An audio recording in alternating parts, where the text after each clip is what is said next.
Hello everyone, I am the Jack Bond Sleep Story and I am here to help you today. I know you use this video to fall asleep, so before that, like the video and subscribe to the channel. Now get comfortable and relax. The scratching sound came from directly above my bed. At first I thought it was just the house settling or maybe a squirrel on the roof, but as I lay there in the darkness, my eyes wide open, I realized it was too rhythmic, too deliberate to be anything but human. I'd been hearing strange noises in my attic for weeks now, little thuds and creaks that I dismissed as the usual sounds an old house makes, but tonight was different. Tonight the sounds were unmistakable. My heart raced as I slowly sat up in bed, careful not to make a sound. The scratching continued, steady and persistent. I reached for my phone on the nightstand, my fingers trembling as I dialed 911, but as soon as I pressed the call button, the scratching stopped. Abruptly, I held my breath, the phone pressed to my ear, waiting for the operator to pick up. The silence in the house was deafening. Then, just as I heard a voice on the other end of the line, a loud thud came from the attic, followed by quick, heavy footsteps. 911, what's your emergency? I whispered urgently into the phone. There's someone in my attic, please hurry. I gave them my address and hung up, my entire body shaking. The footsteps above had stopped, but I could hear faint rustling sounds. Whoever was up there was still moving around. I slipped out of bed, my bare feet silent on the cold hardwood floor. I needed to get out of the house, but the stairs to the first floor were directly beneath the attic access. If I tried to leave, I'd be right in the intruder's path. Instead, I crept to my closet and grabbed the baseball bat I kept there for protection. My palms were sweaty as I gripped it tightly, my eyes fixed on the ceiling. The minutes ticked by agonizingly slowly. Where were the police? I strained my ears, hoping to hear sirens, but all I could hear was my own ragged breathing and the occasional creak from above. Then a new sound made my blood run cold. It was coming from the hallway outside my bedroom, the soft scraping of the attic access panel being moved. My throat tightened as I realized the intruder was coming down. I pressed myself against the wall next to my bedroom door, the bat raised and ready. My heart was pounding so hard I was sure it would give me away. The hallway floorboards creaked under the weight of slow, careful footsteps. They paused just outside my door. I held my breath, every muscle in my body tense. The door knob turned slowly and the door began to open. In the dim light from my window, I saw a shadow fall across the floor as the figure stepped into the room. I swung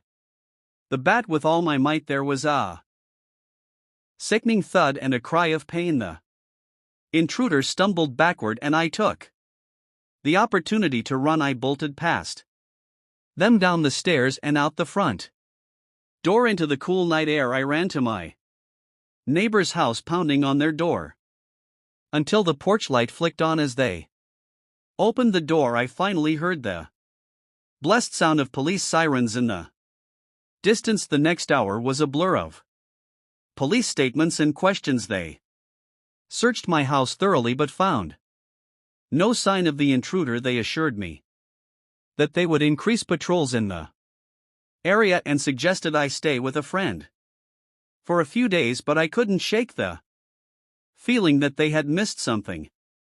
The way the intruder had moved, how they seemed to know the layout of my house, it felt too familiar, too practiced against my better judgment. I decided to stay. I couldn't explain it, but I needed to know what was happening in my own home. The next day I called a locksmith and had every lock in the house changed. I installed a security system with cameras covering every entrance, but even with these precautions, I couldn't relax. Every little sound made Me jump and I found myself constantly checking the attic access panel a week. Passed without incident, but my unease grew. I couldn't shake the feeling that I was being watched even when I was alone.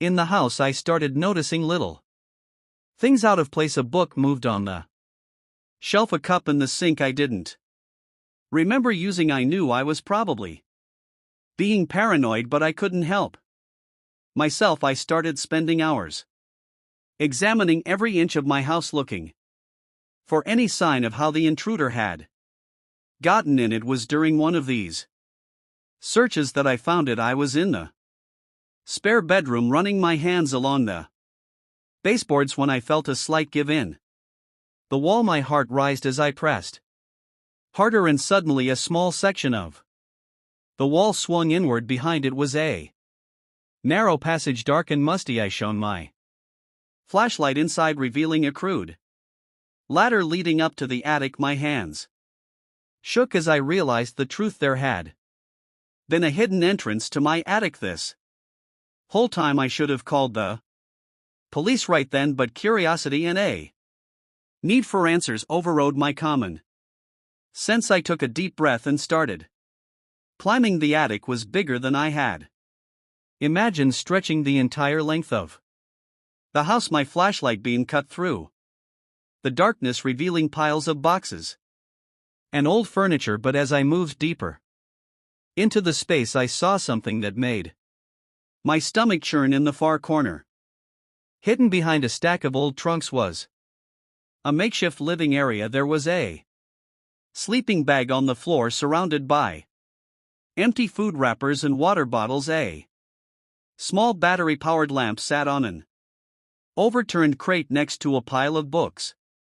But what really caught my eye was the wall behind this little camp. It was covered in photographs, dozens of them. As I stepped closer, my breath caught in my throat. They were all of me. There I was, walking to my car, working in the garden, sitting in my living room, somewhere clearly taken from outside the house, but others could only have been taken from inside. The realization hit me like a punch to the gut. Someone had been living in my attic, watching me for months. I stumbled backward, my mind reeling. I had to get out, had to call the police, but as I turned to leave, my flashlight beam fell on something that made me freeze. It was a small door built into the knee wall of the attic. It was slightly ajar, and beyond it I could see a faint light. Every instinct screamed at me to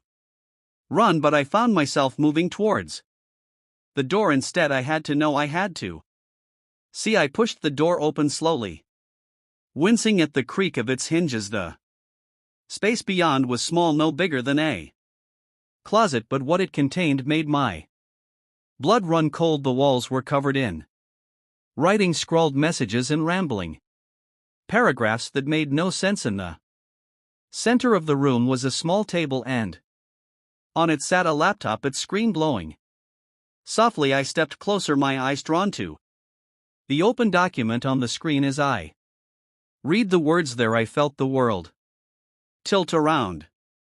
Here is the continuation.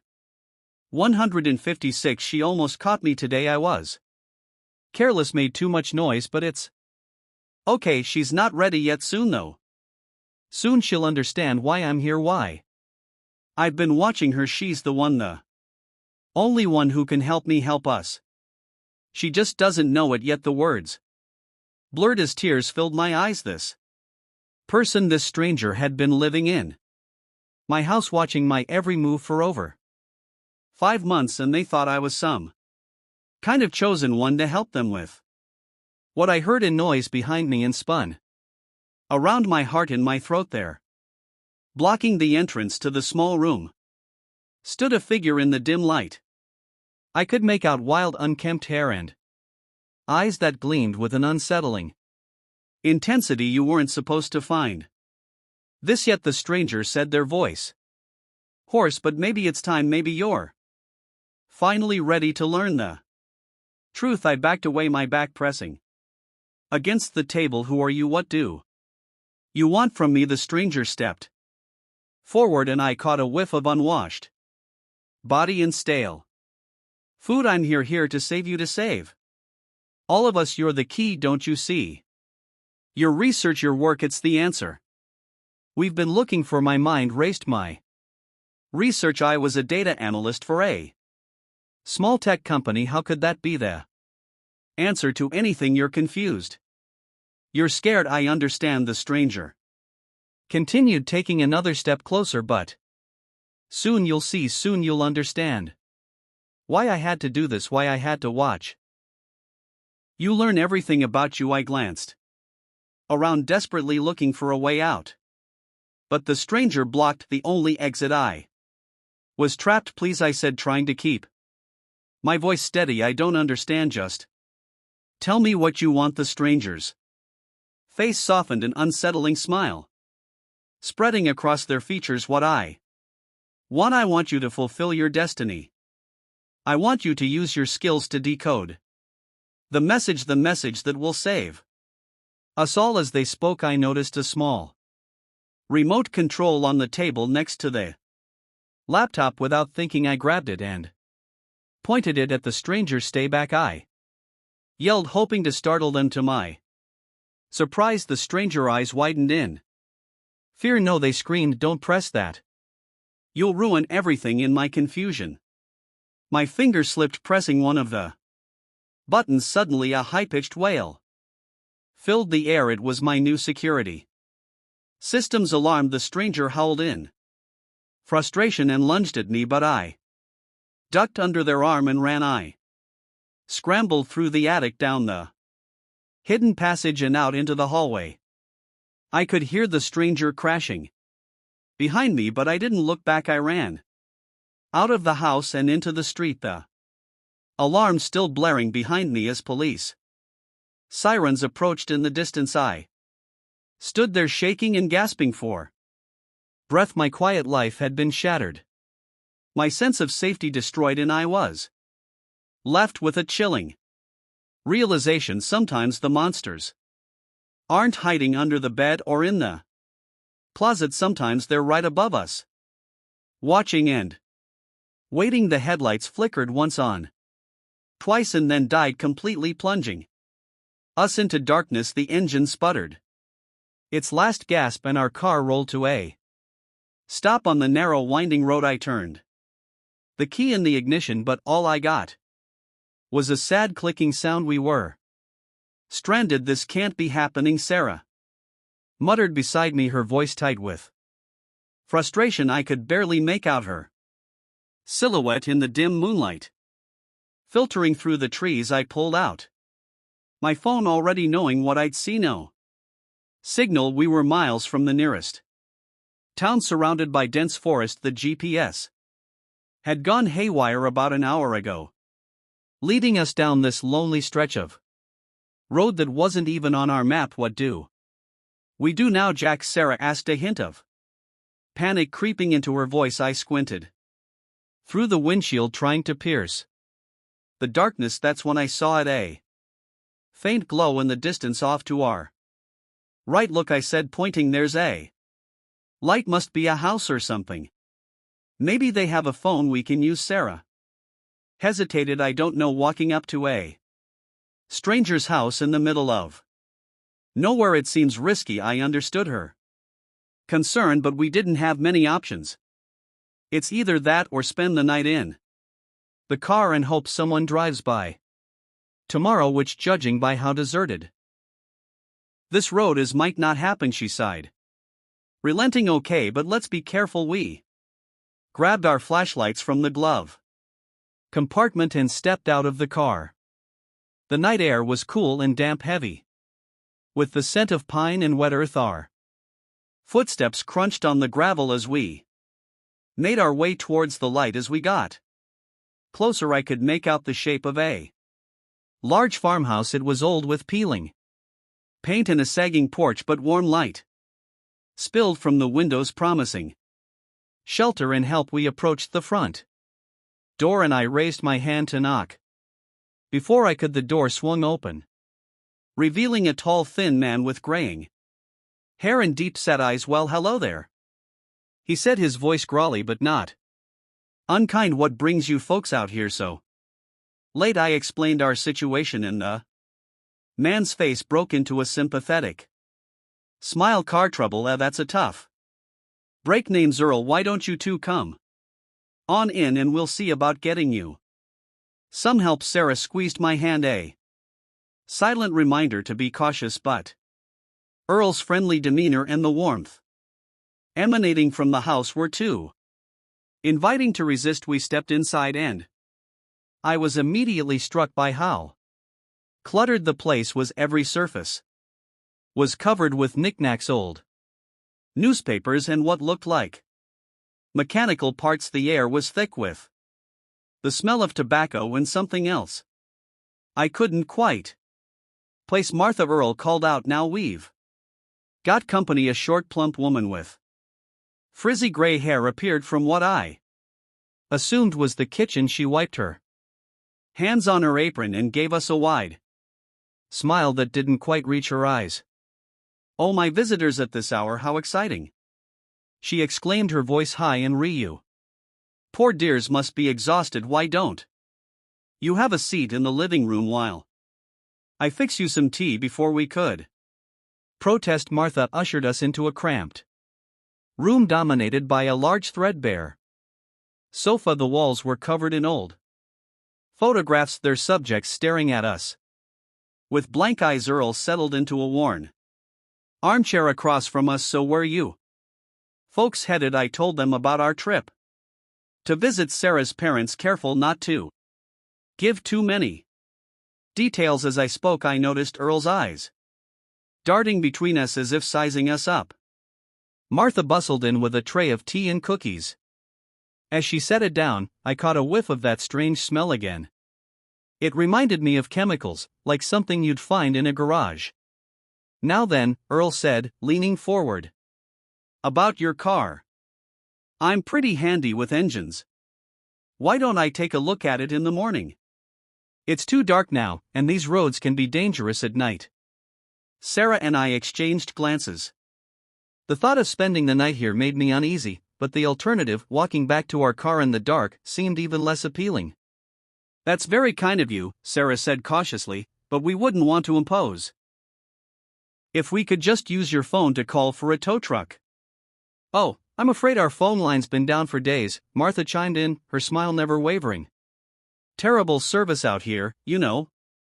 But don't you worry, we have plenty of room. You can stay in the guest bedroom upstairs. As she spoke, I noticed a dark stain on her apron. It looked fresh, and in the dim light, it appeared almost red. Earl must have noticed me staring because he quickly stood up, blocking my view of Martha. Well, it's settled then, he said. You'll stay the night, and we'll sort out your car in the morning. Now, how about some dinner? Martha makes a mean stew.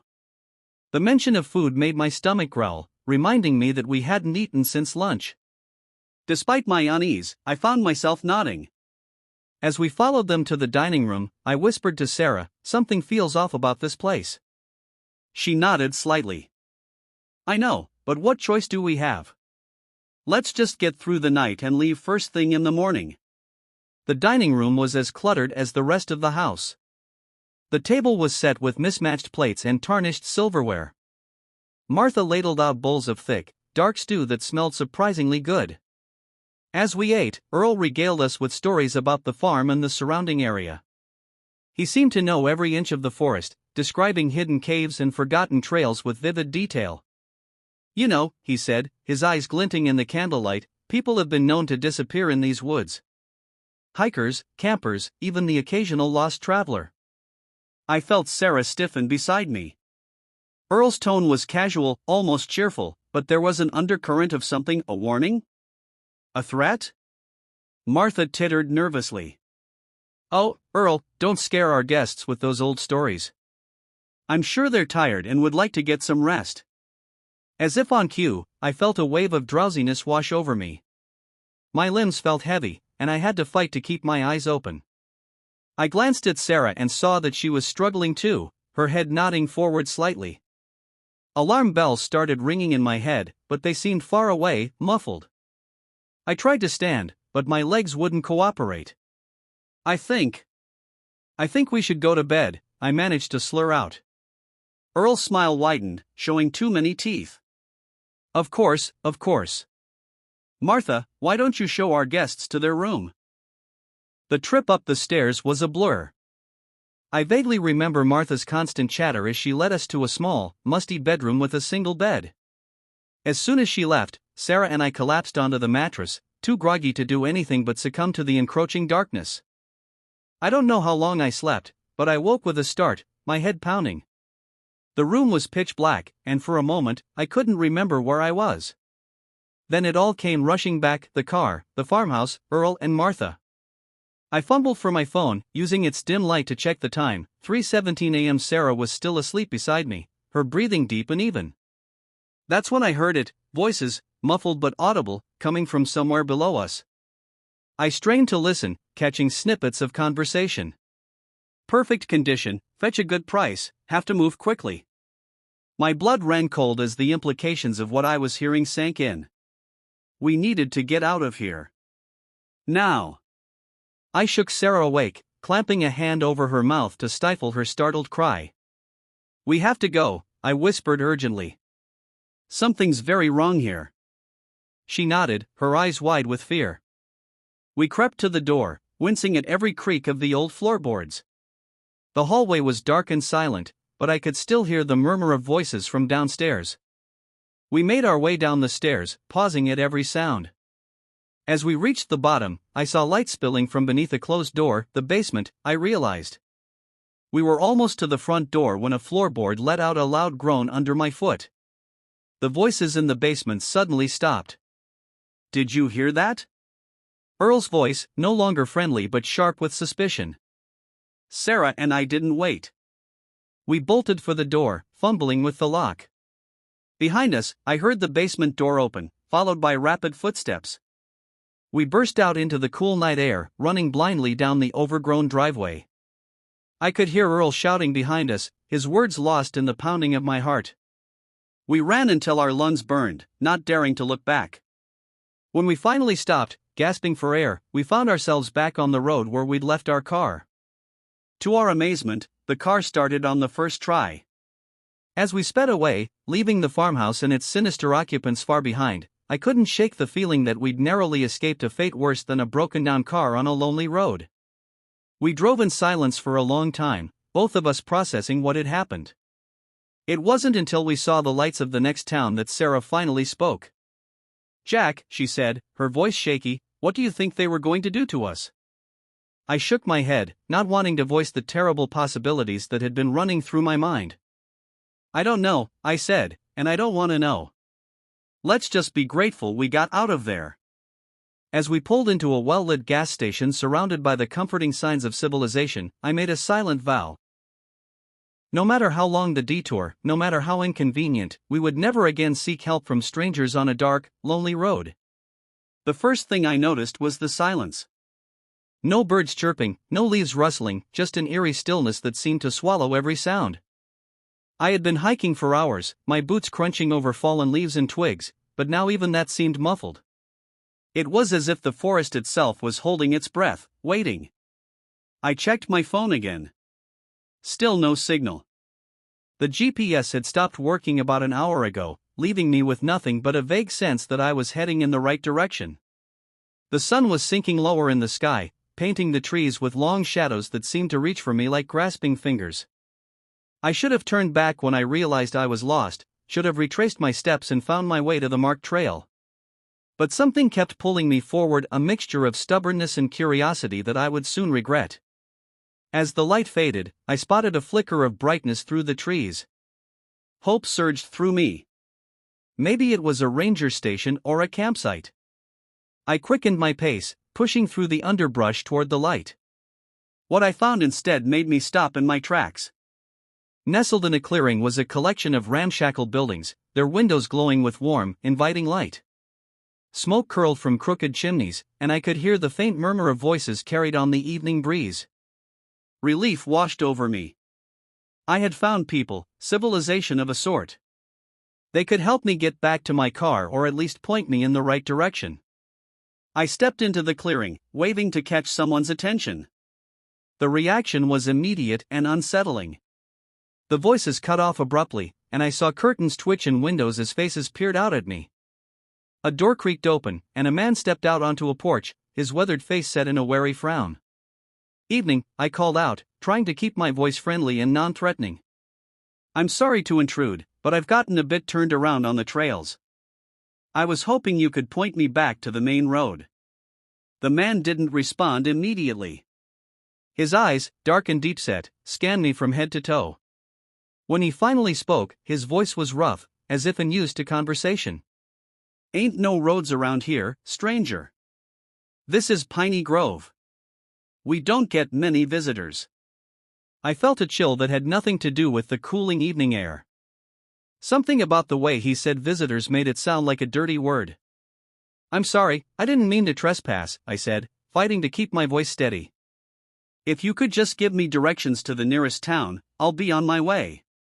The man's frown deepened. "Nearest town's a fair ways off. Getting dark soon. Ain't safe in these woods at night." As if on cue, I heard a distant howl that made the hair on the back of my neck stand up. It didn't sound like any wolf or coyote I'd ever heard. The man seemed to come to a decision. "Reckon you better come inside.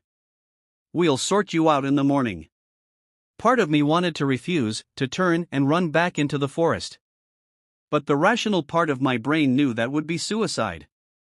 I was lost, it was getting dark, and who knew what kind of animals were out there. Reluctantly, I nodded and followed him toward one of the larger buildings. As we walked, I noticed more people emerging from the other houses. They watched me with a mixture of curiosity and suspicion, their faces gaunt and pale in the fading light. Children peered around their parents' legs, their eyes wide and unblinking. The inside of the building was dimly lit by oil lamps, casting flickering shadows on walls covered in faded floral wallpaper. The furniture looked ancient, as if it had been passed down through generations. The air was thick with the smell of wood smoke and something else, something earthy and slightly sweet that I couldn't quite place. "Name's Ezekiel," the man said, gesturing for me to sit at a worn wooden table. "This here's my wife, Martha." A thin woman with long gray hair nodded at me from near the fireplace, her eyes never leaving me as she stirred something in a large pot hanging over the flames. "I'm Lisa," I said, forcing a smile. "Thank you for your hospitality." Ezekiel grunted in response. "You'll stay here tonight. In the morning, we'll see about getting you back where you came from." I wanted to protest, to insist on leaving right away, but I knew it would be pointless. I was at their mercy, at least for now. Martha ladled some stew into a chipped bowl and set it in front of me. The smell made my stomach growl, reminding me that I hadn't eaten since that morning. I took a cautious bite, surprised by the rich, savory flavor. "What kind of meat is this?" I asked, more to break the uncomfortable silence than out of real curiosity. "Best not to ask questions you don't want answers to," Ezekiel replied, his tone making it clear that the subject was closed. As I ate, I couldn't shake the feeling that something was very wrong here, the way Ezekiel and Martha watched me, the strange silence from outside, the odd smell that seemed to permeate everything. It all added up to a sense of wrongness that made my skin crawl. After dinner, Martha showed me to a small room upstairs. The bed was lumpy, and the blankets smelled musty, but I was too exhausted to care. I lay down fully clothed and tried to sleep. I must have dozed off because I woke with a start, disoriented in the unfamiliar darkness. For a moment, I couldn't remember where I was. Then it all came flooding back, the hike, getting lost, finding Piney Grove. A noise from outside caught my attention. Voices, low and urgent, drifted up from below. I crept to the window, careful not to make any noise, and peered out. In the moonlight, I could see a group of people gathered in the center of the clearing. They were dressed in long robes, their faces hidden by hoods. In the center of the circle stood Ezekiel, his arms raised as he spoke in a language I didn't recognize. My heart pounded in my chest as I watched the strange ritual unfold. What kind of place had I stumbled into? Suddenly, one of the robed figures looked up, straight at my window. I ducked down, praying they hadn't seen me. I waited, barely breathing, for what felt like hours. When I finally dared to look again, the clearing was empty. Sleep was impossible after that. I lay in bed, every creak of the old house making me jump. As soon as the first light of dawn crept through the window, I made my decision. I had to get out of here. I eased the door open, wincing at every squeak of the hinges. The house was silent as I crept down the stairs, my heart in my throat. I had just reached the front door when a voice behind me made me freeze. "Leaving so soon?" I turned slowly to see Ezekiel standing at the foot of the stairs, his eyes glittering in the dim light. I thought I'd get an early start," I stammered, reaching for the door handle. Ezekiel took a step toward me. "Ain't polite to leave without saying goodbye, especially when you've seen things you shouldn't." My blood ran cold. "I didn't see anything," I lied, my voice shaking. "Please, I just want to go home." He shook his head slowly. "I'm afraid that ain't possible. You see, Piney Grove has ways of dealing with outsiders who learn our secrets." I didn't wait to hear more. I yanked the door open and ran, my feet pounding on the dirt as I sprinted toward the trees. Behind me, I could hear shouts and the sound of pursuit. I ran blindly through the forest, branches whipping at my face, roots threatening to trip me with every step. The strange howling cry I had heard the night before echoed through the trees, closer now and filled with a hungry eagerness that sent chills down my spine. I don't know how long I ran. My lungs burned, and my legs felt like lead, but terror kept me moving. The sounds of pursuit faded, but I didn't slow down. I couldn't shake the feeling that something was still after me, something that didn't need to run to catch its prey. Just when I thought I couldn't go on, I burst out of the trees onto a paved road. A car was approaching, and I waved my arms frantically, not caring how crazy I must look. The car screeched to a halt, and an elderly couple peered out at me in concern.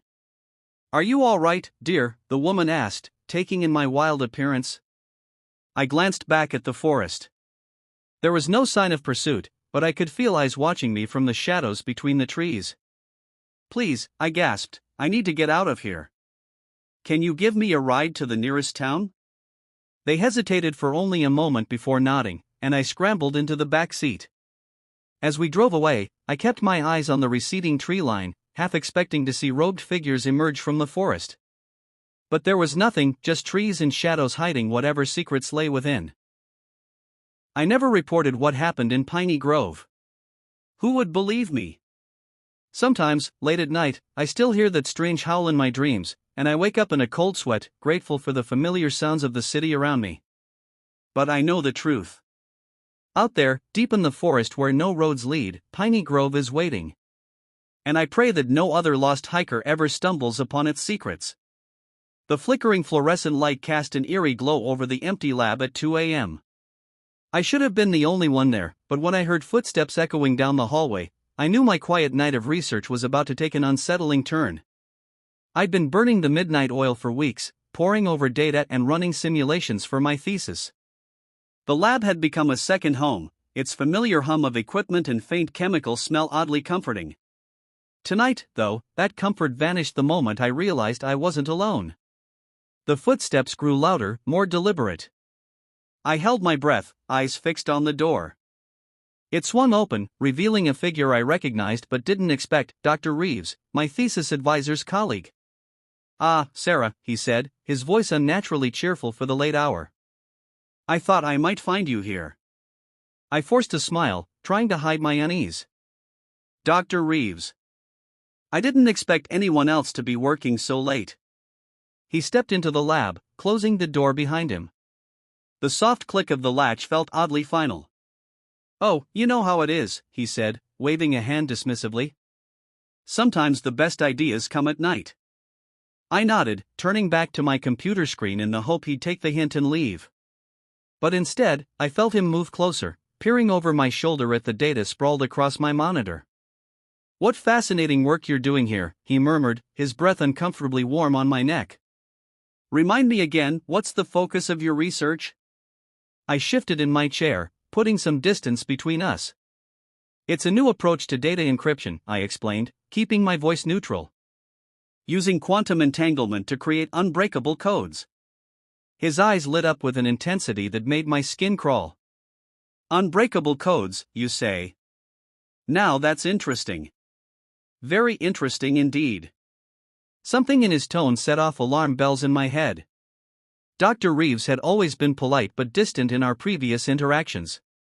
This sudden interest felt wrong, almost predatory. It's still early stages, I said, minimizing the window on my screen. Lots of work to do before it's anywhere near practical application. He chuckled, a low sound that raised the hair on the back of my neck. Oh, I'm sure. But even early-stage research can be valuable to the right people. My heart began to race. Was he implying what I thought he was? I stood up, needing to put more space between us. Well, it's getting late. I should probably head home. Dr. Reeves didn't move. His eyes, usually hidden behind thick glasses, seemed to bore into me. Before you go, I'd love to take a closer look at your data.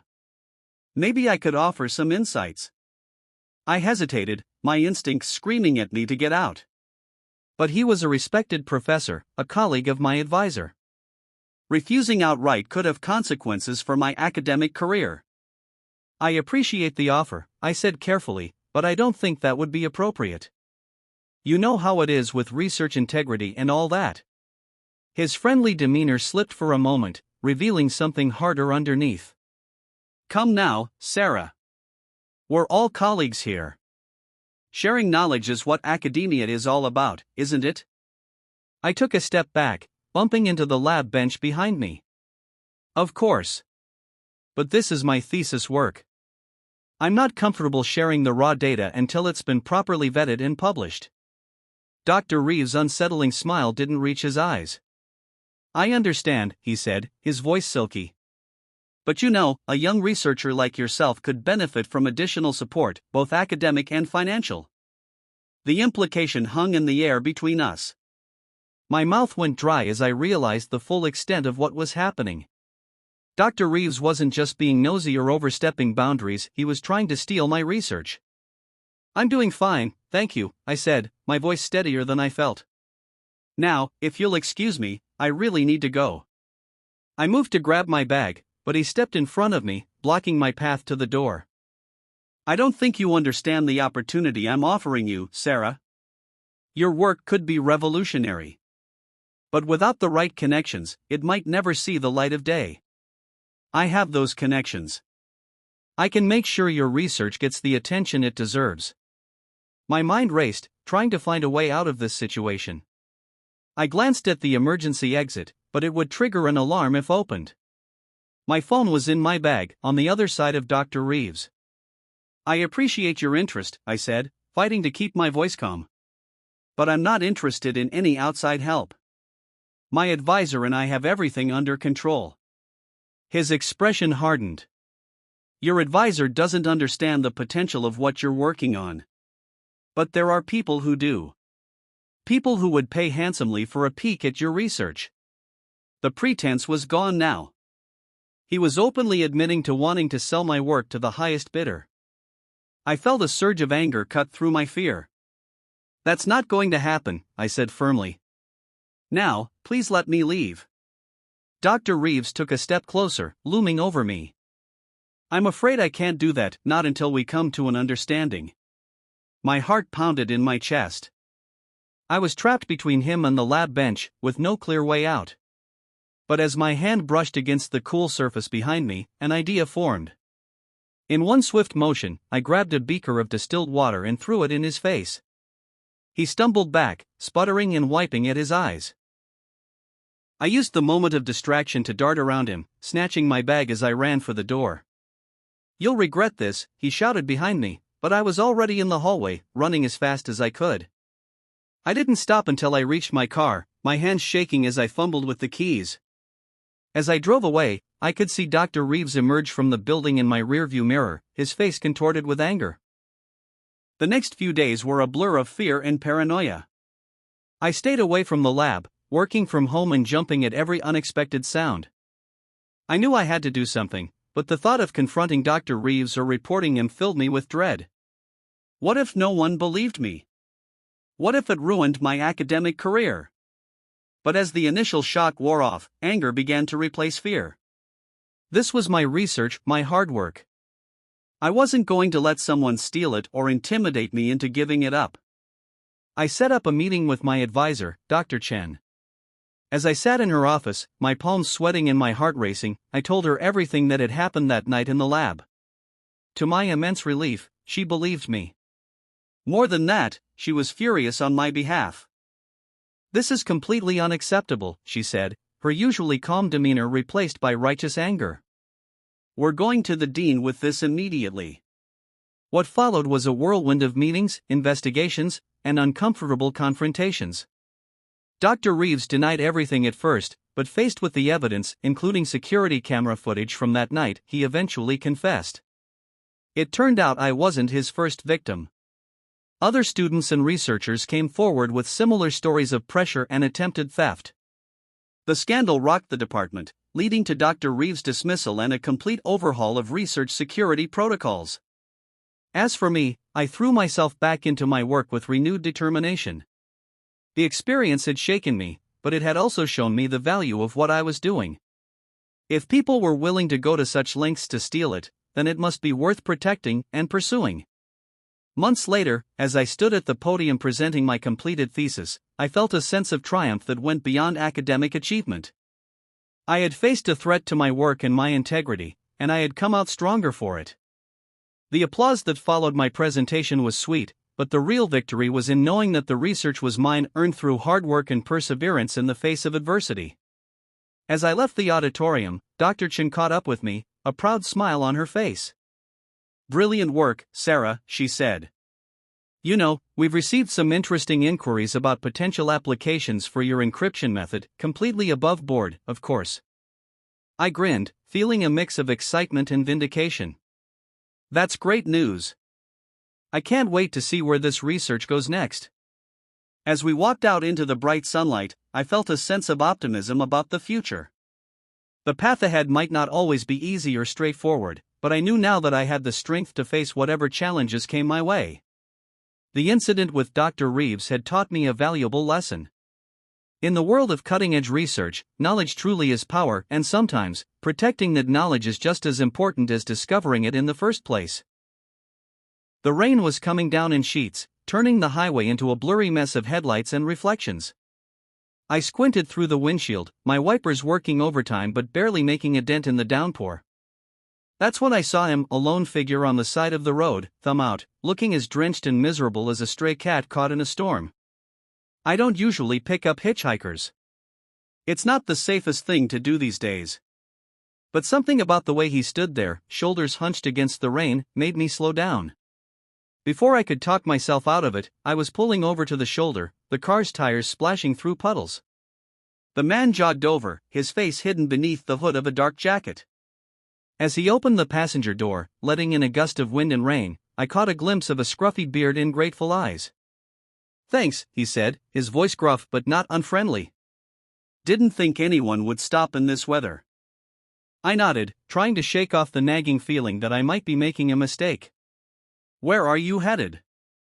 "Just down the road a ways," he replied vaguely, settling into the seat. "Wherever you're going is fine." As I pulled back onto the highway, I snuck a glance at my new passenger. He was older than I'd first thought, maybe in his 50s, with deep lines etched into his weathered face. His clothes were worn but clean, and he didn't give off the unsettling vibe I'd expect from someone dangerous. We drove in silence for a few minutes, the only sound the steady drumming of rain on the roof and the swish of the wipers. I was just starting to relax when he spoke again. "So, Mark, how long have you lived in Cedar Grove?" I felt my body tense, my hands gripping the steering wheel a little tighter. I hadn't told him my name, and I certainly hadn't mentioned where I lived. "How did you know that?" I asked, trying to keep my voice steady. He chuckled, a low sound that sent a chill down my spine. "Oh, I know a lot of things about you, Mark. I know you work at the bank on Main Street. I know you have a golden retriever named Max. And I know your wife, Sarah, is probably wondering why you're running late tonight." My mind raced. How could he possibly know all this? I'd never seen this man before in my life. Cedar Grove was a small town, sure, but not so small that everyone knew everyone else's business. "Who are you?" I demanded, my voice shaking despite my best efforts to stay calm. He turned to face me, and in the dim light from the dashboard, his eyes seemed to gleam with an unnatural intensity. "Just a traveler passing through," he said, smiling. "But I make it my business to know things about people. It's amazing what you can learn if you just pay attention." I swallowed hard, fighting the urge to slam on the brakes and order him out of the car. But we were in the middle of nowhere, the rain still coming down in torrents, and something told me this man wouldn't leave quietly if asked. "What do you want?" I asked, hating how small my voice sounded. He smiled, a gesture that didn't reach his eyes. "Want? I don't want anything, Mark. I'm just making conversation. Isn't that what people do on long car rides?" I didn't respond, my mind whirling with possibilities. Was he some kind of stalker? A criminal who had been watching me, planning some elaborate scheme? "You're wondering how I know so much about you," he said, as if reading my thoughts. "It's simpler than you might think. Your name tag is still on your shirt, you forgot to take it off after work. The dog hair on your pants suggests a large breed, and I saw the golden retriever bumper sticker on your car. As for Sarah, well, you've been checking your phone at every red light. It doesn't take a genius to figure out you're running late and someone's waiting for you." His explanation was logical, but it did little to ease my fear. There was still something off about the whole situation, something that made my skin crawl. "That doesn't explain how you knew where I live," I said, trying to keep my eyes on the road while also watching him in my peripheral vision. He shrugged. "Cedar Grove Bank isn't exactly a national chain." "Took an educated guess based on your work shirt." I wanted to believe him, wanted to think this was all just a strange coincidence, a series of lucky guesses. But the knot in my stomach told me otherwise. "Look," I said, spotting a gas station up ahead. "I think this is far enough. I'm going to pull over, and you can." "I wouldn't do that if I were you, Mark," he interrupted, his voice suddenly hard. "We're not done talking yet." I felt a flash of anger cut through my fear. "This is my car. I get to decide when the ride is over." He laughed, but there was no humor in it. "Oh, Mark. You gave up that control the moment you let me in. But don't worry, I'm not going to hurt you. I just want to talk." "About what?" I asked, my mouth dry. "About choices," he said, leaning back in his seat. "About the decisions we make and the consequences that follow. For instance, your decision to embezzle money from the bank.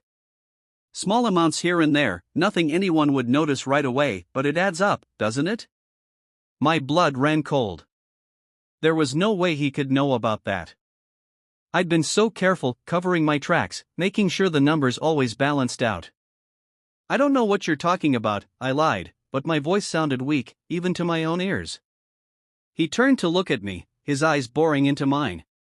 "Don't insult my intelligence, Mark. We both know the truth. The question is, what are you going to do about it?" I gripped the steering wheel so tight my knuckles turned white. "Are you blackmailing me? Is that what this is?" He shook his head, looking almost disappointed. "Blackmail is such an ugly word. I prefer to think of this as an opportunity, a chance for you to make things right before it's too late." "What do you mean?" I asked, even though part of me didn't want to know the answer. "The bank is conducting an audit next week," he said casually, as if discussing the weather. "They're going to find the discrepancies. And when they do, your comfortable life in Cedar Grove will come crashing down." He paused, letting the weight of his words sink in. "Unless," he continued, "you turn yourself in." I laughed bitterly. "And why would I do that? Why should I believe anything you say?" He sighed, reaching into his jacket pocket. I tensed, half expecting him to pull out a weapon. Instead, he produced a small leather-bound notebook. "Because I have proof," he said, flipping it open. "Dates, amounts, account numbers, everything they'll need to convict you. I'm giving you a chance to get ahead of this, Mark. A chance you don't deserve, but one I'm offering nonetheless. My mind reeled.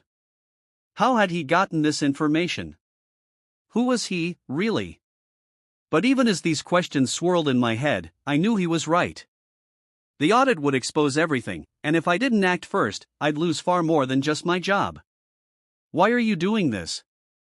I asked, my voice barely above a whisper. Why do you care what happens to me?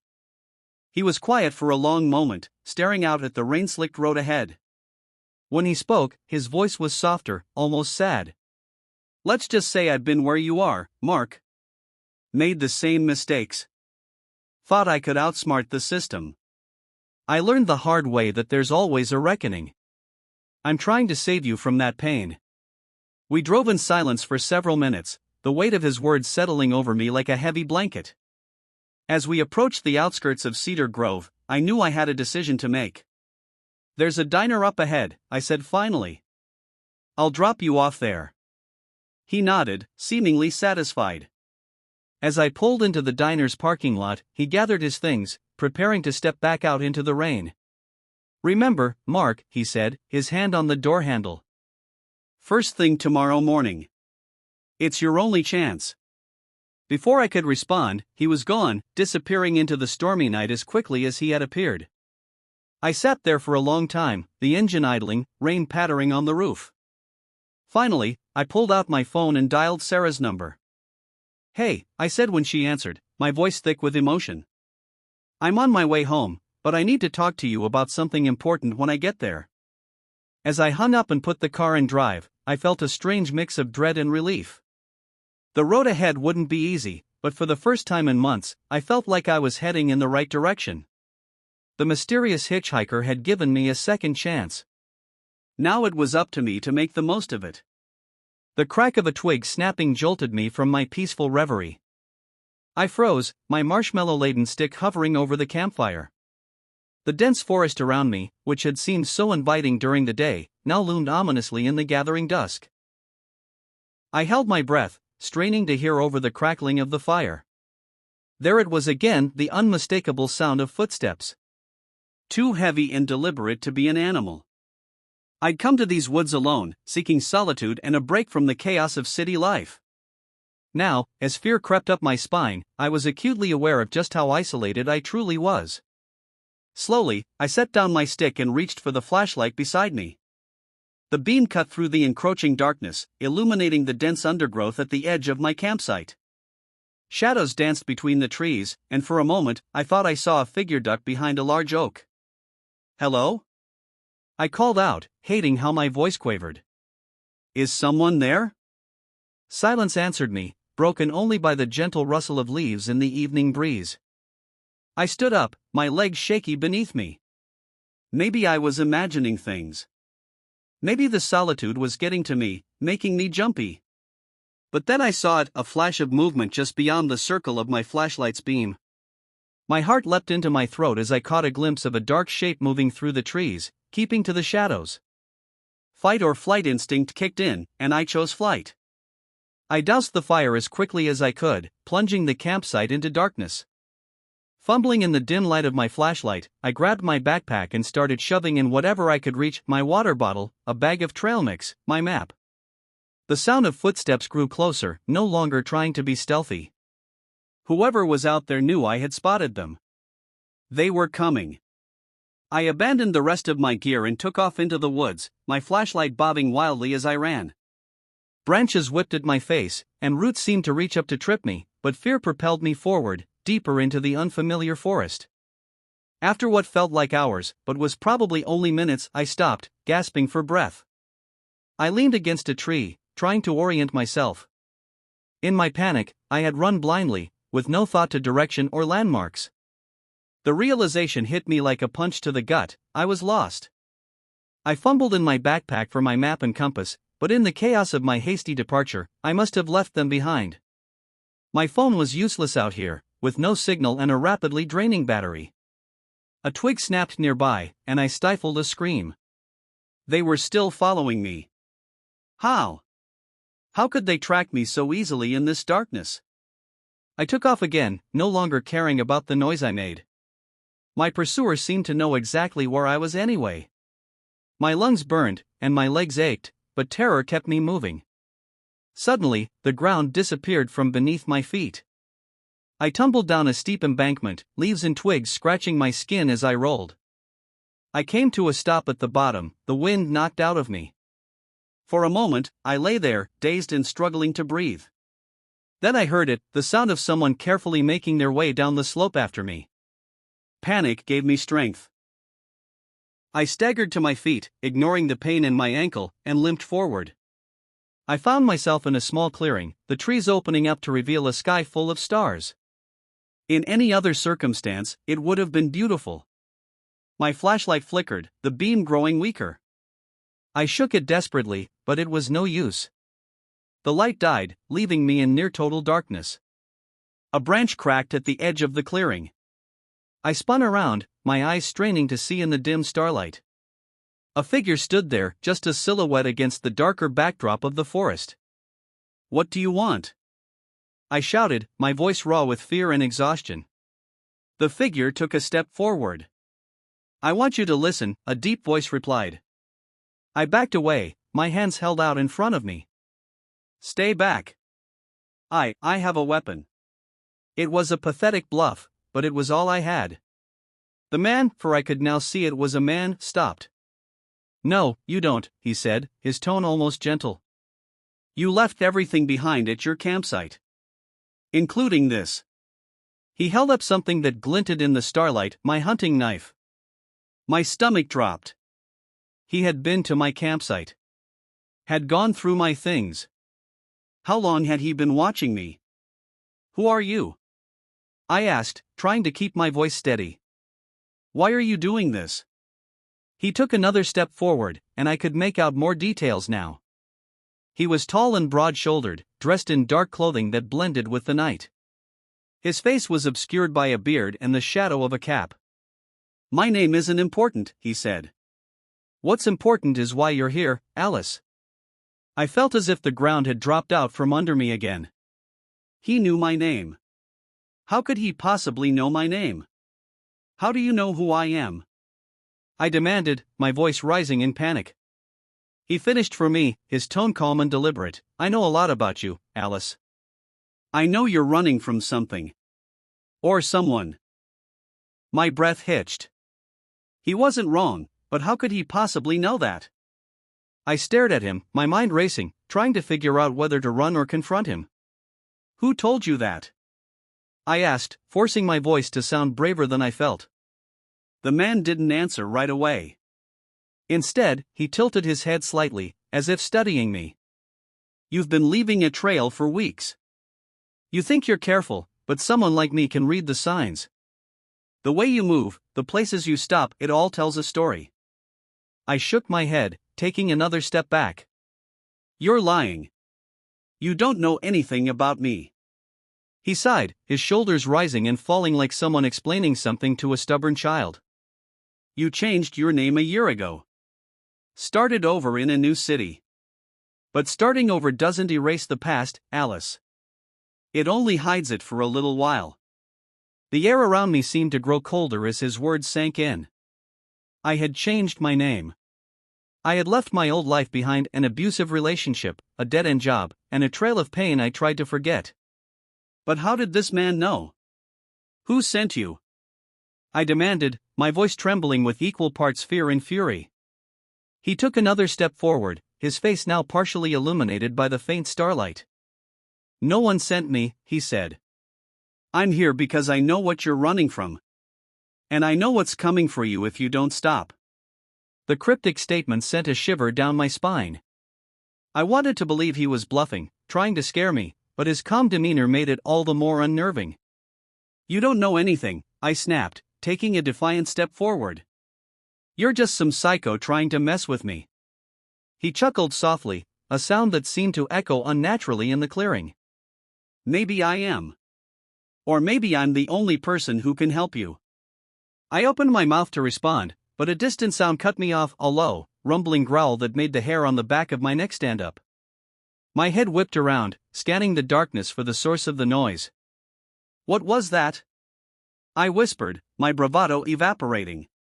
The man's expression shifted, his previously calm demeanor replaced by something that looked almost like urgency. "They're here," he said quietly.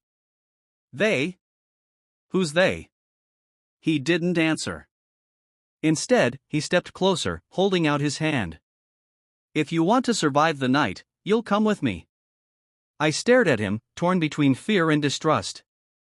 The growling sound came again, louder this time, accompanied by the unmistakable sound of something moving through the trees. "Now, Alice," he urged, his voice firm. "You don't have time to think. They've already found you." Every instinct screamed at me to run in the opposite direction, but where would I go? I was lost, unarmed, and exhausted. Reluctantly, I reached out and took his hand. The moment our hands touched, he pulled me toward the edge of the clearing, moving with a speed and confidence that suggested he knew exactly where we were going. We plunged into the forest, the undergrowth tearing at my clothes and skin. My flashlight was useless, and I had to rely on him to guide me through the darkness. Behind us, the growling grew louder, joined by the sound of snapping branches and heavy footsteps. "What are they?" I gasped, struggling to keep up. "Not now," he said sharply. "Just keep moving." I didn't argue. The fear in his voice was enough to silence my questions. We ran for what felt like an eternity, the noises behind us growing fainter but never disappearing completely. Finally, we burst into another clearing, this one dominated by a small, dilapidated cabin. He pulled me inside, slamming the door shut and barring it with a heavy wooden beam. The interior was sparse, with only a few pieces of battered furniture and a faint smell of damp wood. He motioned for me to sit on a chair near the fireplace, where the embers of an old fire still glowed faintly. "What now?" I asked, my voice trembling. He crouched near the door, peering through a crack in the wood. "Now, we wait. They won't give up easily, but this place should hold for a while." I wanted to ask more questions, to demand answers, but the look on his face stopped me. Instead, I sat there, listening to the distant growls and feeling the weight of the situation settle over me like a suffocating blanket. Finally, he turned to me, his expression grim. "You're not safe, Alice. Not now, and not ever, unless you do exactly what I say." I nodded, too scared to argue. "Good," he said, sitting down across from me. "Because if you want to survive, you're going to have to trust me even when it doesn't make sense." For the first time, I noticed the scars on his hands, the haunted look in his eyes. Whoever this man was, he had been through things I couldn't begin to imagine. And for better or worse, my life was now in his hands. The silence in the cabin was heavy, broken only by the occasional creak of wood as the wind pressed against the walls. Outside, the growls had faded into the distance, but the tension lingered, coiled tight in my chest. The man sat across from me, his back straight and his eyes scanning the room like he was expecting something or someone to burst through at any moment. "You need to explain," I said finally, my voice low but steady. "What are we running from? What's out there?" He hesitated, his jaw tightening as if debating how much to tell me. Then, with a deep breath, he began. "They're hunters," he said, his voice flat and devoid of emotion. "Not human, not entirely. They track people like you, people who are running. It's in their nature to sense fear, desperation, vulnerability." I stared at him, my heart pounding. "That doesn't make any sense. You're saying, what? They're some kind of supernatural creatures?" He gave a bitter laugh. "Call them what you want. Monsters, predators, it doesn't matter. What matters is that they're real, and they won't stop until they've caught you." A cold wave of dread swept over me. "Why me? What did I do to attract them?" "You're a runner," he said simply.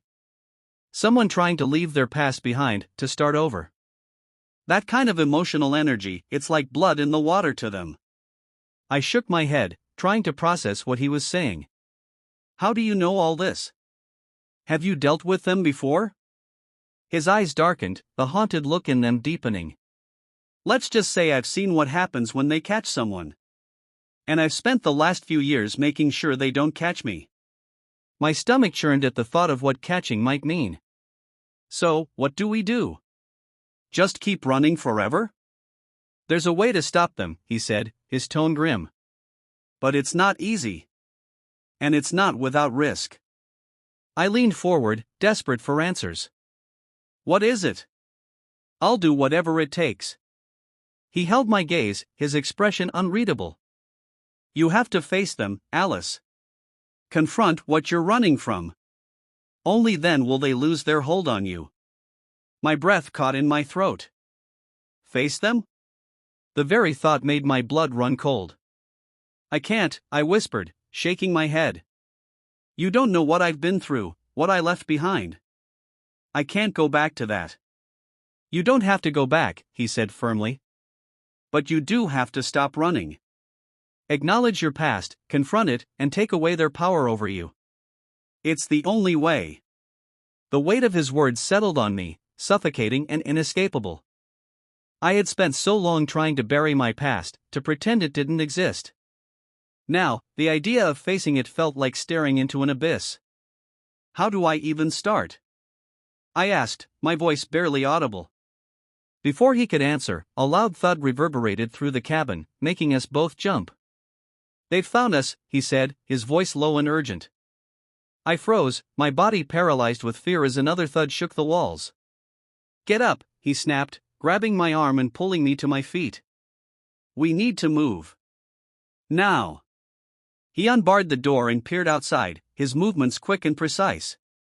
Stay close to me, and don't make a sound. I nodded, my heart hammering in my chest as he led me out into the night. The forest was darker than ever, the trees looming like silent sentinels. The only sounds were our hurried footsteps and the occasional distant growl. As we moved deeper into the woods, I couldn't shake the feeling that we were being watched. Shadows seemed to shift and twist at the edge of my vision, and every rustle of leaves made my skin crawl. Finally, he stopped, crouching low and signaling for me to do the same. They're close, he whispered, his eyes scanning the darkness. But they don't know exactly where we are yet. We have a chance to get ahead of them. I swallowed hard, my mouth dry. What if they catch us? He didn't answer right away. When he finally spoke, his voice was softer, almost resigned. They won't, he said. I won't let them. Despite his reassurance, I could see the tension in his posture, the way his hand hovered near the knife at his belt. We continued on, moving as quietly as we could. The forest seemed endless, every tree and rock blending into a disorienting maze. Then, without warning, the man stopped, his hand shooting out to grab my arm. Do you hear that? He whispered. I strained my ears, but all I could hear was the sound of my own ragged breathing. No, I whispered back. What is it? He didn't answer. Instead, he pulled me behind a large tree, pressing a finger to his lips. Moments later, I heard it, a faint, almost imperceptible sound, like the rustling of leaves in a breeze. But there was no wind.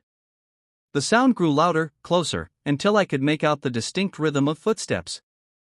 I pressed myself against the tree, my heart pounding so hard I was sure they would hear it. The man's grip on my arm tightened, his eyes locked on something in the darkness ahead. Then I saw it. A shadowy figure moved between the trees, its form shifting and unnatural, as if it were made of smoke. It paused, turning its head as if sniffing the air. I held my breath, praying it wouldn't see us. The man slowly drew his knife, his movements deliberate and silent. The figure tilted its head, a low growl emanating from its shadowy form. Then, with a sudden burst of speed, it lunged. The creature moved faster than anything I'd ever seen, a blur of darkness charging toward us. Before I could even process what was happening, the man shoved me to the ground, putting himself between me and the attacker. The sound of their collision was deafening, a guttural snarl mixed with the sharp clang of metal as the man swung his knife. Run, he shouted, his voice raw with effort. I scrambled to my feet, my body trembling as adrenaline coursed through me. But I couldn't leave him. Not like this. The creature lashed out, its shadowy limbs striking with impossible speed. The man ducked and weaved, his movements precise but desperate. The knife in his hand gleamed faintly in the starlight as he slashed at the thing, each strike accompanied by an eerie screech that made my ears ring. Go, Alice, he shouted again, his tone leaving no room for argument. My legs finally obeyed. I turned and ran, my heart pounding as I tore through the forest. The sounds of the fight faded behind me, replaced by the steady rhythm of my own panicked breaths. I didn't know where I was going, only that I needed to get as far away as possible. Branches clawed at my face, and roots threatened to trip me, but I didn't stop. Then, suddenly, the ground beneath me gave way. I tumbled down a steep slope, the world spinning around me as rocks and dirt scraped my skin. When I finally came to a stop, I lay there for a moment, dazed and gasping for air. Above me, the forest was silent again, too silent. I struggled to my feet, wincing as pain shot through my ankle. The slope had deposited me into a narrow ravine, its walls rising steeply on either side. I shone my flashlight around, the beam flickering weakly. In the dim light, I spotted a narrow path winding through the ravine. With no other options, I limped forward, every step sending a jolt of pain through my leg. The ravine was eerily quiet, the air heavy with an oppressive stillness. The walls seemed to close in around me, their jagged edges casting long, sinister shadows. I didn't know how long I walked, minutes, hours, but the path eventually opened into a small clearing. At its center stood an ancient stone altar, its surface etched with symbols I didn't recognize. The sight of it sent a shiver down my spine. Despite the overwhelming urge to turn back, something compelled me to step closer. The air around the altar seemed to hum with energy, a low vibration that I could feel in my chest.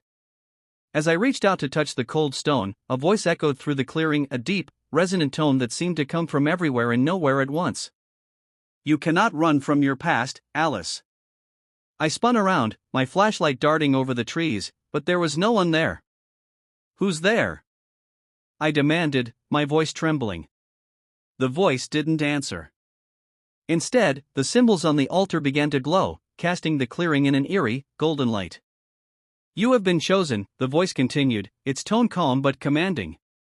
To face the truth you have long denied. I don't understand. I shouted, my panic mounting. The glow from the altar intensified, and suddenly, the world around me shifted. The forest dissolved, replaced by a scene from my past, a memory I had tried so hard to forget. I was back in my childhood home, standing in the living room as my parents argued in the kitchen. Their voices were sharp, cutting through the air like knives. You're useless, my father shouted, his face red with anger. You've ruined everything. My mother's voice was quieter but no less painful. I can't do this anymore. We're falling apart. The scene shifted again, faster this time, flashing through moments of my life like a broken film reel. A high school teacher shaking his head in disappointment. A friend turning their back on me after I let them down. The face of the man I'd loved and left behind. You cannot escape your failures, the voice said, its tone softer now. But you can choose to face them, to accept them, and to grow. Tears streamed down my face as the memories slowed, finally settling on one I had buried deep. I was standing in a hospital room, holding the hand of someone I had loved dearly, someone I had failed to save. I'm so sorry, I whispered, my voice breaking. The glowing light around the altar dimmed, and the scene faded, leaving me alone in the clearing once more. The voice spoke again, its tone gentle. The hunters cannot harm you if you stand in the truth of who you are. Accept your past, and they will lose their power over you. I sank to my knees, my body trembling with the weight of the revelation. For so long, I had been running from my past, from my pain, from myself. But now, in the stillness of the clearing, I realized I couldn't run anymore. I accept it, I whispered, the words feeling like both a surrender and a victory. As I spoke, the symbols on the altar faded completely, leaving only the cold, silent stone. The oppressive weight in the air lifted, replaced by a sense of peace I hadn't felt in years. I stood, my body weak but my spirit stronger than it had been in a long time. When I turned to leave the clearing, I found the man waiting for me at the edge of the trees. You did it, he said, his voice filled with quiet respect. They're gone, aren't they? I asked, and he nodded. For now, he said. But remember, Alice, they'll always be waiting, lurking in the shadows. The key is not to let them control you. I met his gaze, a newfound strength in my own. I won't. Together, we walked back into the forest, the path ahead no longer feeling so daunting. The forest seemed different as we walked. The oppressive darkness that had once pressed in from all sides now felt lighter, almost welcoming. The trees no longer loomed like silent sentinels but swayed gently in the breeze, their rustling leaves carrying a calming rhythm. We didn't speak for a long time. The man led the way, his steps purposeful but unhurried, while I followed close behind, my thoughts swirling with everything that had just happened. The memory of the altar and the voice still lingered, its words echoing in my mind. You cannot escape your failures, but you can choose to face them. For the first time in years, I felt a sense of clarity, a fragile but steadying realization that perhaps running wasn't the answer. Finally, I broke the silence. How did you know where to find me? The altar, I mean. The man glanced over his shoulder, his expression unreadable. Because I've been there myself. Different place, same lesson. The hunters don't just choose their prey at random. They go after people like us, people with unfinished business, unresolved pain. The altar is part of the process. I frowned, processing his words. So, you've been hunted before? He nodded, his gaze fixed ahead. A long time ago. I barely made it out.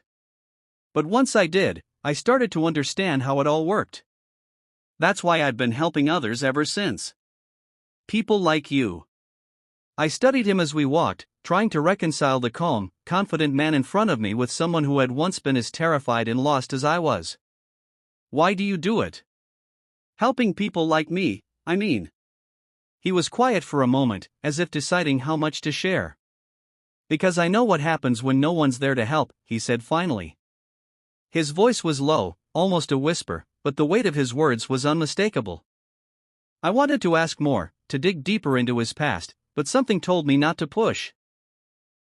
Instead, I focused on putting one foot in front of the other, the rhythmic crunch of leaves beneath our boots grounding me in the present. As dawn began to break, casting the forest in soft hues of gold and pink, we emerged onto a dirt road. In the distance, I could see a small town nestled in a valley, its rooftops glinting in the early morning light.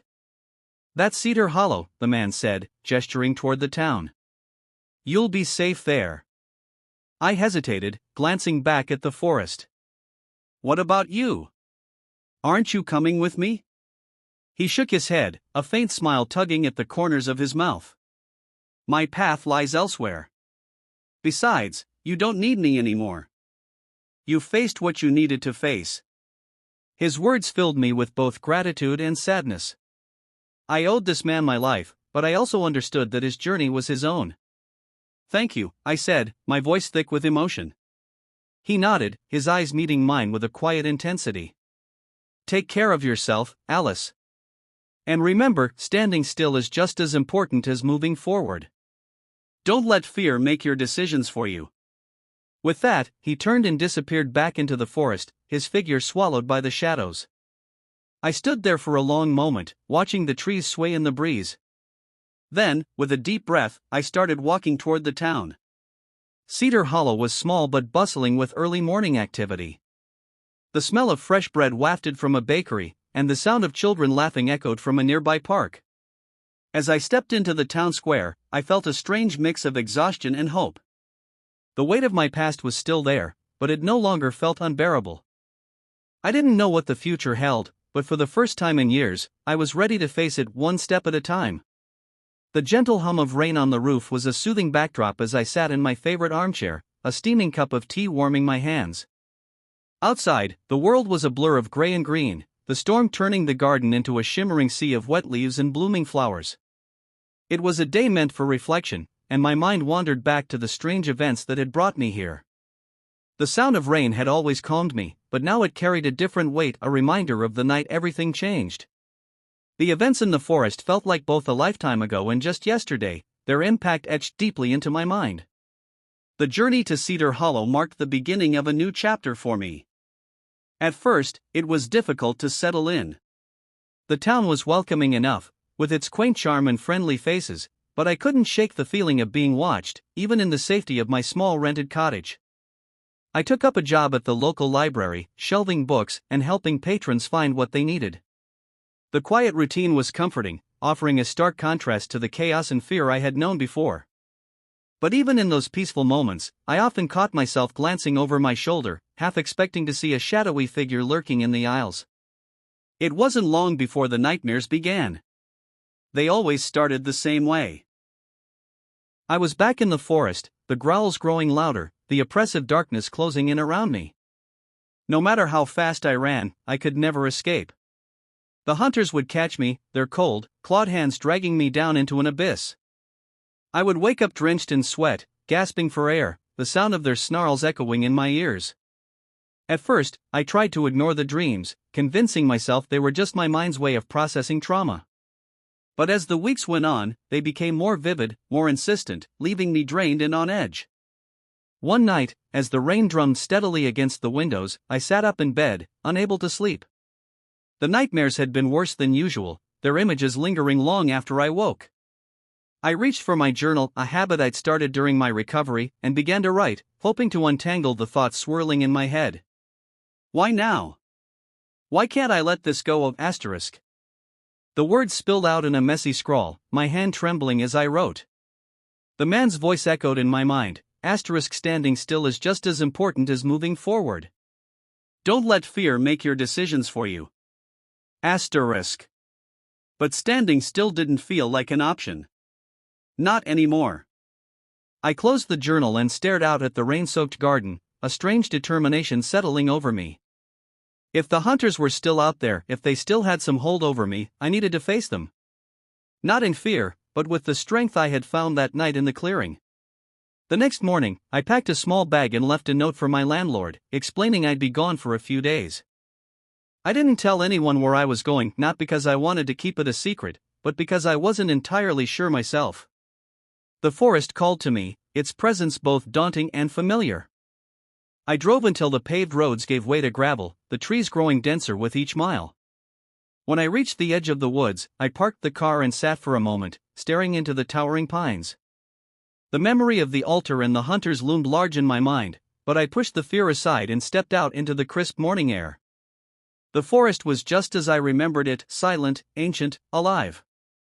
I didn't have a map or a clear plan, only a deep-seated need to find the place where it had all begun. The hours stretched on as I wandered through the trees, my footsteps muffled by the thick carpet of fallen leaves. I was about to give up, to turn back and admit defeat, when I stumbled into a clearing.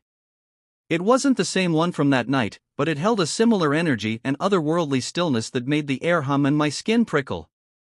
At the center of the clearing stood a weathered stone, its surface covered in the same strange symbols I had seen before. I approached cautiously, my heart pounding. As I reached out to touch the stone, a voice spoke, soft but unmistakable, "You've come back." I spun around, but the clearing was empty. The voice continued, seeming to come from the air itself. "You cannot undo the past, but you can claim it as your own." The symbols on the stone began to glow faintly, casting the clearing in a soft golden light. This time, there were no memories, no visions, only a deep sense of understanding. The hunters were not gone, but they no longer held power over me. They had fed on my fear, my shame, my desperation to escape the person I once was. But I wasn't that person anymore. I stood tall, the realization filling me with a quiet strength. "I'm not afraid of you," I said aloud, my voice steady. The glow faded, and the clearing returned to its natural state, the stone now cold and unremarkable. The hunters didn't appear. The forest didn't change. But I felt lighter, freer, as if a weight I hadn't fully realized I was carrying had been lifted. I stayed in the clearing for a while, listening to the rustling leaves and the distant call of a bird. When I finally turned to leave, the path back seemed clearer, the forest less foreboding. By the time I reached my car, the sun was setting, painting the sky in hues of orange and purple. I drove back to Cedar Hollow with a sense of peace I hadn't known in years, ready to face whatever came next. The drive back to Cedar Hollow felt like a journey into a new phase of my life. The air seemed fresher, the colors of the trees more vivid, and for the first time in a long while, my thoughts were unclouded. When I arrived at my little cottage, the golden light of the setting sun spilled over the garden, casting everything in a warm glow. Max, my landlord's old tabby cat who often wandered into my yard, greeted me with a lazy stretch and a soft meow. The cottage felt like home in a way it hadn't before. It was no longer just a refuge or a place to hide, but a space where I could rebuild, move forward, and start living fully. I unpacked my bag, making a mental note to wash the clothes that now carried the scent of the forest. Then, with a mug of tea in hand, I sat in my armchair by the window, letting the events of the day settle in my mind. The stone, the voice, the hunters, they were all part of a larger puzzle, one I didn't entirely understand but was learning to navigate. You cannot undo the past, but you can claim it as your own asterisk. The words lingered, a mantra I knew I needed to hold on to. My past was a part of me, but it didn't define me. The choices I made now, in the present, were what truly mattered. The next morning, I woke with a renewed sense of purpose. At the library, I found myself engaging more with the patrons, chatting with regulars and recommending books. One elderly woman, Mrs. Grayson, thanked me profusely for helping her find a novel she'd been searching for. "You're a treasure," she said, her kind smile warming my heart. For the first time in ages, I felt truly connected to the people around me. The nightmares began to fade, replaced by dreams of light and peace. Occasionally, I thought about the man who had helped me in the forest. I wondered where he was, if he was still out there guiding others like me. A part of me hoped I'd see him again, but I also understood that his path was his own. As the weeks turned into months, I began to notice small changes in myself. I smiled more often, laughed without reservation, and found joy in the simplest moments: a child's laughter in the library, the way the rain sounded on the roof at night, the soft purr of Max as he napped in the sun. One afternoon, while organizing a shelf of old maps and atlases, I stumbled upon a book that caught my eye. Its cover was worn, the title barely legible: Legends of the Hidden World. Curiosity piqued, I flipped through the pages. The book was a collection of myths and folklore, each story more fantastical than the last. But one chapter made me pause. It described creatures known as shadow hunters, beings that preyed on the lost and the fearful. The description was eerily similar to what I had experienced in the forest. The book claimed that the hunters were not inherently evil but reflections of the darkness within ourselves. They thrived on the emotions we tried to suppress: fear, guilt, shame, and could only be defeated by confronting those emotions head-on. I closed the book, a chill running down my spine. The voice at the altar, the glowing symbols, the man's advice, it all aligned with what the book described. I borrowed the book, taking it home to read in its entirety. Over the next few days, I pored over its pages, finding both answers and more questions. The hunters were part of a larger world, one that existed parallel to our own. They were neither good nor bad but part of a balance, a system that encouraged growth through struggle. The realization brought a strange sense of comfort. My experience hadn't been random or meaningless, it had been a catalyst for change, a necessary step in my journey. As the seasons changed and the first snow blanketed Cedar Hollow, I found myself looking forward to the future with a sense of calm and optimism. I still didn't know what lay ahead, but I was no longer afraid. For the first time in my life, I felt whole, grounded, and ready to embrace whatever came next. And if the hunters ever returned, I knew I would face them, not with fear, but with the strength I had found within myself. Winter in Cedar Hollow was enchanting. The snow blanketed the streets and rooftops, muffling the sounds of the world and creating a serene, almost magical atmosphere. I spent my days at the library, surrounded by the comforting scent of old books and the gentle hum of activity. The quiet of winter nights became my favorite time. I would sit by the fireplace, sipping tea and reading, the sound of the wind outside lulling me into a peaceful rhythm. One particularly cold evening, as I flipped through Legends of the Hidden World for the 100th time, I found myself lingering on a passage I had overlooked before. The hunters are but one force within the hidden world. For every shadow, there is light, and for every predator, a protector. The balance between these forces ensures growth, transformation, and the resilience of the soul. Asterisk. The idea stayed with me long after I closed the book. If the hunters represented the darkness within, then who or what represented the light? The question lingered in the back of my mind as the days turned into weeks. One afternoon, while I was tidying up a section of the library dedicated to local history, a young girl approached me, holding a tattered book. She couldn't have been more than 9 or 10, her dark hair pulled into a messy braid and her eyes wide with curiosity. Miss Alice, she said, her small voice cutting through the quiet. Yes? I replied, crouching to meet her at eye level. She held out the book. Do you believe in magic? Her question caught me off guard. I glanced at the book she was holding. It was an illustrated collection of fairy tales, its cover faded but still charming. I think, I said after a moment, that there's magic all around us. Sometimes we just have to know where to look. Her eyes lit up, and she nodded solemnly, as if I'd just confirmed a great truth she already suspected. As she ran off to show her book to her mother, I couldn't help but smile. Her question, simple yet profound, stayed with me long after she left. That night, as I sat by the fire, I thought about the magic I had experienced, the glowing altar, the voice, the transformation that had taken place deep in the forest. Was it magic?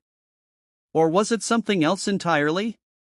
The hunters, the man who helped me, the balance between shadow and light, it all pointed to something larger than myself, something beyond what I could fully understand. And yet, I didn't need to understand it completely. It was enough to know that it existed. The winter gave way to spring, and with it came new growth, both in the world around me and within myself. I began to explore Cedar Hollow more, venturing into the surrounding countryside and striking up conversations with locals. One day, while hiking a trail that wound through the hills outside town, I stumbled upon a familiar sight, a small clearing with a solitary stone at its center. It wasn't the same stone from my first encounter, but it bore the same markings, faint and worn as if etched long ago. I approached it cautiously, my heart pounding in a mix of excitement and trepidation. As I placed my hand on the stone, a warmth spread through me, and I felt a quiet, unspoken understanding, a connection to something vast and timeless. The symbols glowed faintly for just a moment before fading, leaving me with a sense of peace I couldn't explain. The hunters, the voice, the man, all of it had led me here, to this moment of clarity and connection. When I returned to the cottage that evening, I felt a new sense of purpose. The experiences I'd had, the lessons I'd learned, they weren't just for me. There was a world of people out there who might need the same guidance I had received. Maybe, just maybe, I could be a part of that balance, a light to counter the shadows. And so, I began to write.